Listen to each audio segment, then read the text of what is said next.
अमर रहे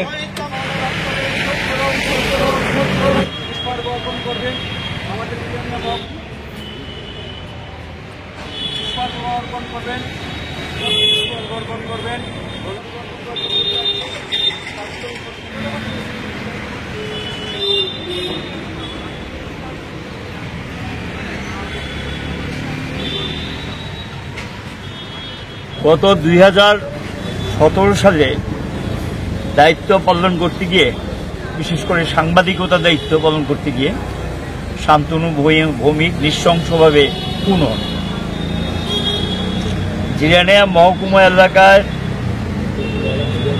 আগের থেকেই ওখানে একটা রাস্তা রোকো আন্দোলন চলছিল।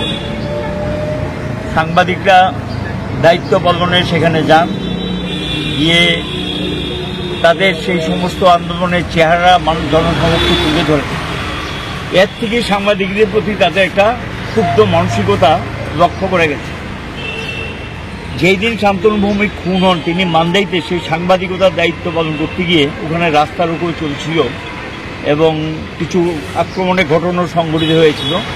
এগুলি ছবি তুলতে গিয়ে তিনি নৃশংসভাবে খুন হন এবং এই খুনের ঘটনার সঙ্গে সঙ্গে রাজ্য সরকার, তৎকালীন রাজ্য সরকার তথা বামফ্রন্ট সরকার স্পেশাল ইনভেস্টিগেশন টিম উচ্চপদস্থ অফিসারদের দায়িত্বে গঠন করা হয়। তদন্ত চলে, গ্রেপ্তার হন কয়েকজন এবং চার্জশিটে প্রথম অংশ দাখিলও করা হয়। বিচার প্রকল্প যখন বিচারের কাজ যখন শুরু হবে তখন সরকার পরিবর্তন হয়। আমরা লক্ষ্য করলাম যে সিবিআই তদন্ত দাবি করেন, ঠিক আছে সিবিআই তদন্ত দিতেই পারেন, সিবিআই তদন্ত দিয়েছেন। তো আজ পর্যন্ত শান্তনু ভৌমিকের এই হত্যাকাণ্ডের সঙ্গে যারা যুক্ত তাদের কি শাস্তি হলো, কি ব্যবস্থা নেওয়া হলো, গ্রেপ্তার হলেন কিনা রাজ্যবাসী জানেন। এবং রাজ্য সরকারের দৃষ্টিতে বহুবার বিষয়গুলি দৃষ্টি আকর্ষণ করা হয়েছে, কিন্তু কোনো পদক্ষেপ নিয়েছেন বলে আমাদের জানা নেই। আমরা লক্ষ্য করছি যারা এই ঘটনাগুলোর সঙ্গে যুক্ত, এফআইআর নেম ছিল, তাদের নাম ছিল, এই অভিযুক্তরা কোনো কোনো ক্ষেত্রে দেখা যায় ব্লকের দায়িত্ব নিয়েছে। এই নতুন সরকার ক্ষমতা আসার পর তাদেরকে দায়িত্ব দিয়েছে এবং সরকারের বিভিন্ন পদের সঙ্গে যুক্ত এবং সরকারের অংশীদারত্ব যারা নিয়েছেন, যারা এখন সরকারের অংশীদার, 3টি দলের সরকার, তার মধ্যে একটি দলের লোক সেখানে যুক্ত।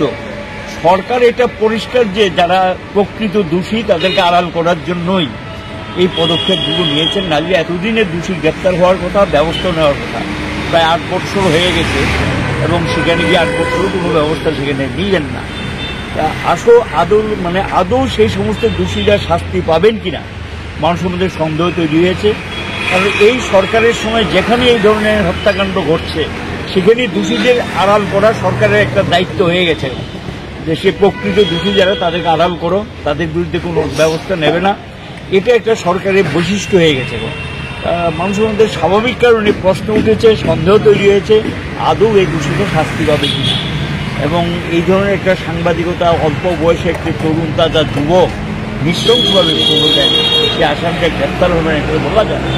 আর কিন্তু লক্ষ্য করছি কয়েকদিন আগে একজন মন্ত্রী, এই যে সরকারি অংশ তিনি বলছেন যে এটা নাকি বামফ্রন্ট সরকারের ইয়ের জন্য, মানে বামপন্থীর বা সিপিএম এর ভুলের জন্য এটা হয়েছে। সিপিএম এর সঙ্গে সাংবাদিকের কি দেয়? তিনি একসময় ডিএফ করতেন, এসওআই করতেন, এলাকায় ভূমিকা নিতেন, পরে তিনি সাংবাদিকতার কাজ বেছে নিয়েছেন।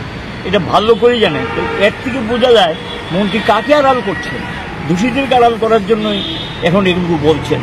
এই সমস্ত ঘটনা থেকে স্বাভাবিক যে সন্দেহ তো তৈরি হতে পারে, যেখানে এই ধরনের দায়িত্বহীনতা কথাবার্তা বলে, এটা মানুষের মধ্যে সন্দেহ দূর করার দায়িত্ব সরকারের। আমরা এখনো বলবো প্রকৃত দোষী যারা তাদেরকে ধরুক এবং দৃষ্টান্তমূলক শাস্তি দেওয়ার সমস্ত ব্যবস্থা নিক। নতুবা বলবো যে একটা রাজনৈতিক বদ উদ্দেশ্য নিয়ে এই দোষীদেরকে আড়াল করার জন্য এই সরকার এই কাজ করছে।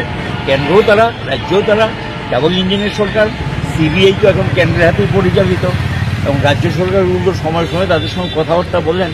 তো স্বাভাবিক কারণে এটা আমরা চাইব যে দোষী যারা চিহ্নিত হয়েছে তাদের বিরুদ্ধে যাতে ব্যবস্থা না হয় এবং তার পরিবার পর্যন্ত কিছু আবার নিজের পক্ষ থেকে শোক সন্তপ্ত পরিবার মানুষটাকে ফিরিয়ে দেওয়া যাবে না।